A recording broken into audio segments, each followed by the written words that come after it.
当地时间11号至12号，在立陶宛首都维尔纽斯举行。俄乌冲突仍然是本次峰会的首要议程，特别是要就乌克兰加入北约的议题进行讨论。但北约成员国目前存在较大的分歧，美、英、德等国接连表态不赞成乌克兰现在加入北约，让这一议题陷入尴尬境地。美国方面表示，拜登将在峰会期间会见泽连斯基，外界高度关注。而北约原计划讨论在东京开设联络办事处的方案，由于优先级较低，被推迟。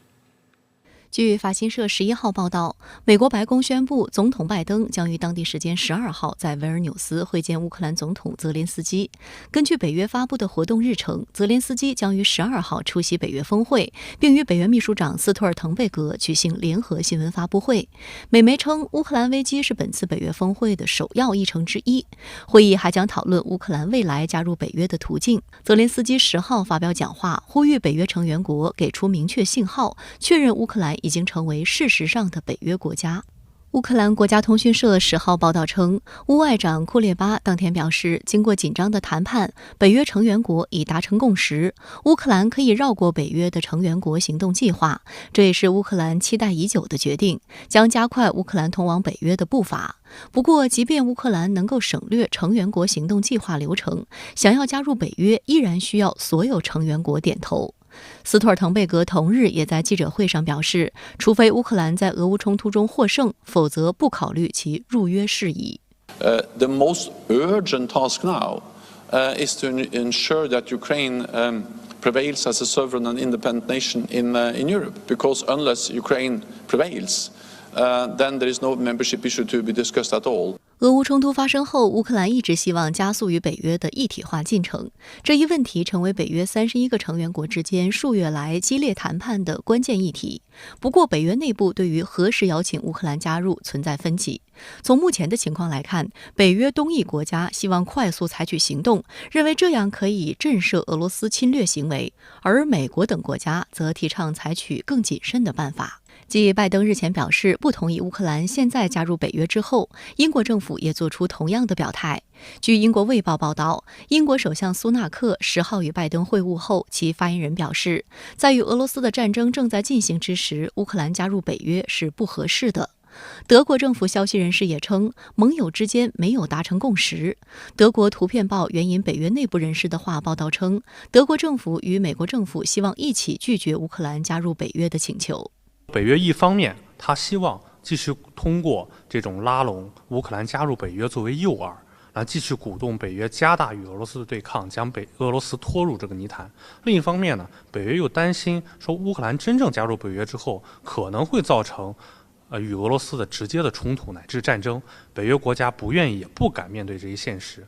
中国国际问题研究院欧洲研究所助理研究员姜应安还指出，北约国家内部对于乌克兰危机的分歧正在越来越大，东西欧之间不同步、不同速，未来随着乌克兰危机的持续，分歧可能会更加严重，甚至撕裂北约内部的团结。像以法国为代表的西欧国家，他们距离俄罗斯较远，他们也并不真正特别担忧这个乌克兰危机对自身安全的直接威胁，他们更多关注说1年多以来不断的援助、不断的这种能源的涨价、通胀对自身的现实生活的损害，所以说他们当前对于乌克兰危机已经这种厌倦情绪是越来越浓。多家西方媒体认为，在无法承诺乌克兰加入北约的情况下，预计北约将在此次峰会上重点讨论如何为乌克兰提供援助。英国卫报认为，预计美国、英国、法国和德国等国将保证提供其他军事援助和训练。有消息人士透露，德国打算在峰会期间呼吁其他成员国为乌克兰提供更多安全保障，避免把焦点放在入约议题上。不过，美国近期向乌提供集束炸弹的决定引发包括其盟友在内的广泛批评。在这种情况下，外界对于北约能为乌克兰提供哪些援助，以及最终做出怎样的安全承诺，持一种观望态度。由于2/3的北约成员国签署了集束弹药公约，英国、西班牙、德国等国均已表示反对美国援乌集束炸弹。拜登10号在与英国首相苏纳克会晤时再次表示，做出这一决定非常艰难，但进行反攻的乌军已弹药耗尽。英国《每日电讯报》称，苏纳克当时表示不鼓励在乌使用集束炸弹。法新社评论称，在西方国家领导人齐聚立陶宛之际，美国颇具争议的决定引发了罕见的不团结。使用集炸弹提升这个乌克兰危机的烈度，加大双方的损伤，然后加剧俄乌双方的对抗乃至仇恨，正是美国的政策的意图所在。所以我想，即便说北约有很多成员国，甚至大多数成员国反对使用集炸弹，我想还是无法改变美国的这一决定。此次北约峰会再次邀请日本、韩国、澳大利亚、新西兰4国领导人与会，也被外界认为暴露了北约企图将黑手伸到亚太的野心。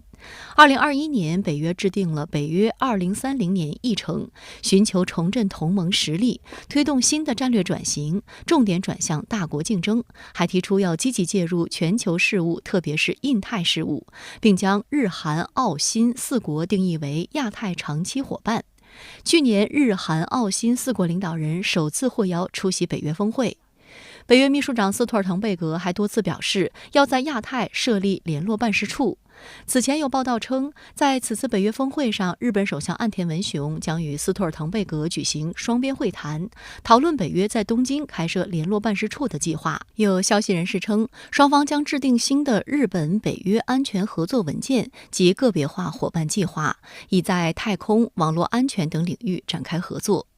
但据日本经济新闻10号报道，由于优先级较低，北约在东京开设亚洲首个联络办事处的方案被推迟至秋季以后再定。报道称，按照北约规定，做出相关决定必须获得与会国的全票通过，但法国已明确表示不支持这一计划。7号，法国总统府有关人士向媒体强调，北约以美欧为集体防卫对象，在印太地区设立据点并不妥当。澳大利亚前总理保罗基廷9号也发表措辞强烈的声明，对北约向亚洲挑衅性东进及该组织秘书长斯托尔滕贝格发出严厉批评。声明中称，法国总统马克龙警告北约不要向亚洲扩张，这是正确的。他提醒所有人，北约的设计和关注点应该是大西洋。有分析指出，北约仍沉迷于冷战思维，热衷制造集团对抗，亚太化只会严重威胁地区和平稳定形势。以法国为代表的大部分欧洲国家，他们并不真正认为自己有责任、有能力去介入所谓的亚太安全事务，他们也并不相信说中国真正能给他们带来安全威胁，他们更加关注于这个欧洲自身的事务。所以我想，美国推动的这种北约加大对亚太的投入，恐怕未来也会遭到更多的掣肘。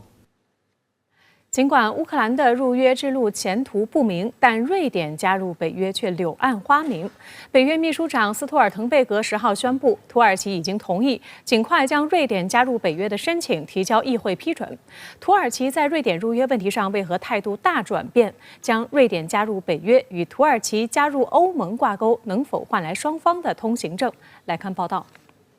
当地时间10号晚，北约秘书长斯托尔滕贝格在立陶宛首都维尔纽斯与土耳其总统埃尔多安、瑞典首相克里斯特松举行3方会谈。斯托尔滕贝格会后表示，埃尔多安已经同意尽快将瑞典入约协定书交予土耳其议会。I'm glad to announce that as a result, President Erdogan has agreed to forward the accession protocol for Sweden to the Grand National Assembly as soon as possible.And work closely with the Assembly to ensure ratification. 会谈后，3方发表联合声明指，土耳其和瑞典将会在反恐协调方面密切合作，加强双边贸易关系，而瑞典也将会积极支持重启土耳其加入欧盟的进程。土耳其现在态度突然改变，应该是最近几天他提的要求得到了满足，一个是要求瑞典加强对库尔德工人党的控制，另外一个是要求美国给他出售更先进的56战斗机，所以土耳其的2个核心的要求应该是都得到了满足，这是他同意的最主要的原因。斯托尔滕贝格并未阐明土耳其议会批准程序所需时间，但他指匈牙利不会成为瑞典入约道路上的最后一块绊脚石。瑞典首相克里斯特松就赞扬，这对瑞典而言是美好的一天，意味着瑞典向正式入约迈出重要一步。美国总统拜登也随即发文表示欢迎，并指他已准备好与埃尔多安携手加强欧洲大西洋地区的防御及威慑力。瑞典和芬兰于去年俄乌冲突爆发后同时申请加入北约。今年3月，土耳其对芬兰的态度由反对转变为支持。4月，芬兰正式成为北约第31个成员国。但是对于瑞典，土耳其和匈牙利此前一直都没有松口。其中一大重要原因就是土耳其一直不满瑞典政府对库尔德工人党的态度，该组织被土政府认定为恐怖组织。不过，埃尔多安9号为瑞典入约的这盏绿灯开出了条件，即欧盟为土耳其的加入开辟道路。这是他首次将瑞典加入北约与土耳其加入欧盟挂钩。埃尔多安表示，几乎所有北约成员国都是欧盟成员国，土耳其为了加入欧盟已经等待了50多年。但埃尔多安的条件遭到包括美国等北约成员国的明确反对。欧盟委员会发言人斯皮南特10号回应称，欧盟扩员和北约扩员是2个独立的进程，二者不能相互关联。德国总理舒尔茨公开反对将瑞典加入北约与土耳其重启加入欧盟进程联系到一起。美国国务院当天也回应称，土耳其加入欧盟的诉求不应该成为瑞典加入北约的障碍。值得注意的是，此前美国政府就瑞典入约一事持续向土耳其施压时，曾表示支持土耳其加入欧盟，但是这与瑞典加入北约并无关联。现在土耳其已经同意瑞典加入北约了，但是没有，除了瑞典说他要帮助土耳其以后要尽快加入欧盟之外，还没有别的欧盟成员国来承诺说让土耳其加入。土耳其现在拿这一把也只能拿住瑞典，并且加入欧盟是一个比瑞典加入北约更困难的事情，至少目前来看可能性基本上没有。为了说服土耳其，美国政府近期展开了一系列密集外交。美国总统拜登在北约峰会前与埃尔多安通话，并计划在11号与埃尔多安举行1对1会谈。美国国务卿布林肯也在1周之内与土耳其外长进行了3次通话。He talked to him on Saturday. He talked to him last Wednesday. The president talked to President Erdogan yesterday. We continue to press the case that Sweden has taken a number of steps to address the concerns that Turkey raised, and we believe that it is time for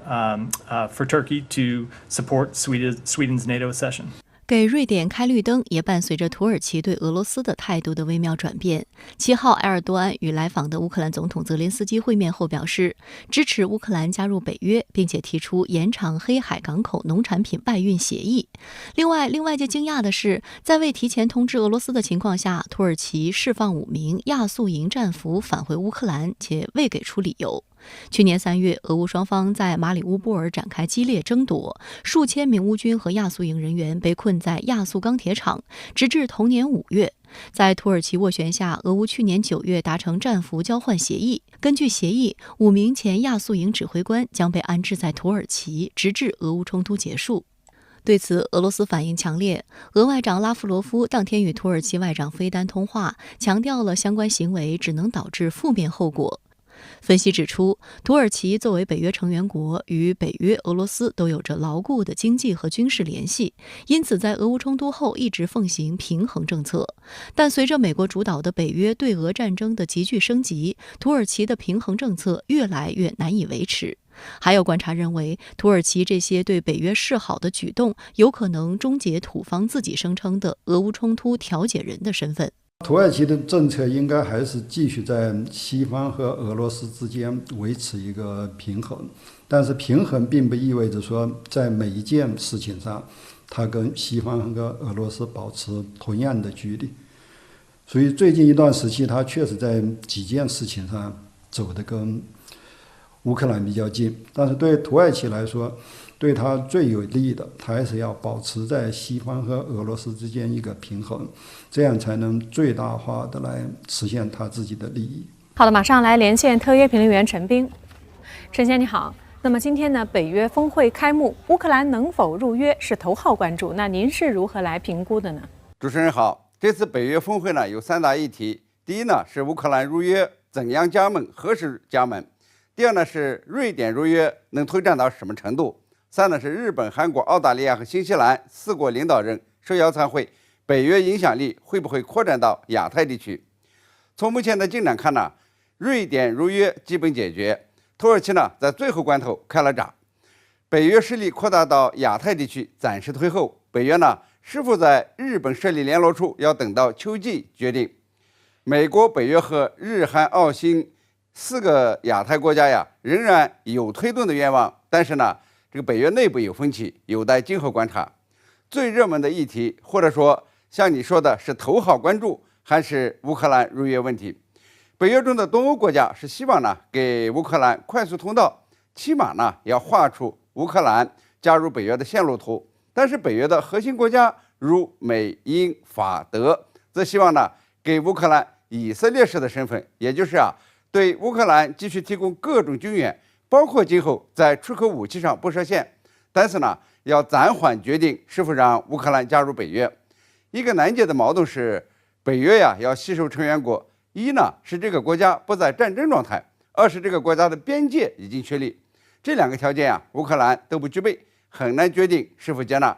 退一步说，即便要乌克兰在未来某个时刻入约，或者达到一定的条件时以后入约，都可能导致俄乌冲突一直持续下去。这个俄罗斯呢也可能以此为借口与北约国家擦枪走火。毕竟呢，这俄罗斯是核大国，吸收乌克兰为北约成员，可能呢让更多的北约国家感到不安全。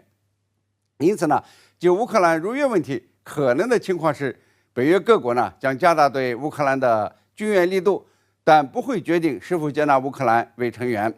当然北约峰会也会画出一个大饼，说将来呢有可能让乌克兰加入，但本次峰会不会有具体的线路图。最新的消息是，挪威呢已经承诺今年要给乌克兰提供将近10亿美元的军援，法国呢将给乌克兰提供远程导弹，德国承诺给乌克兰7.7亿美元军援，美国呢则要给杀伤力更强的技术炸弹。换句话说，北约成员国通过加大对乌克兰军援来显示团结，来让乌克兰军队继续作战，消耗俄罗斯实力。今后呢也可能给乌克兰提供这个 F-16战机。但是乌克兰的入约问题则要留待这个以后讨论。另外，对于瑞典正式加入北约，土耳其前2天还在提高要价，为什么这么快就同意瑞典入约了呢？这背后有什么大交易呢？没错，昨天土耳其呢都没松口，说要支持瑞典加入，口头上说的呢是瑞典对境内的库尔德工人党成员制裁不利，但实际上呢想要的是另外2件事，一呢是美国解除禁令，向土耳其出售 F-16战斗机，二是希望欧盟重启土耳其加入欧盟的谈判。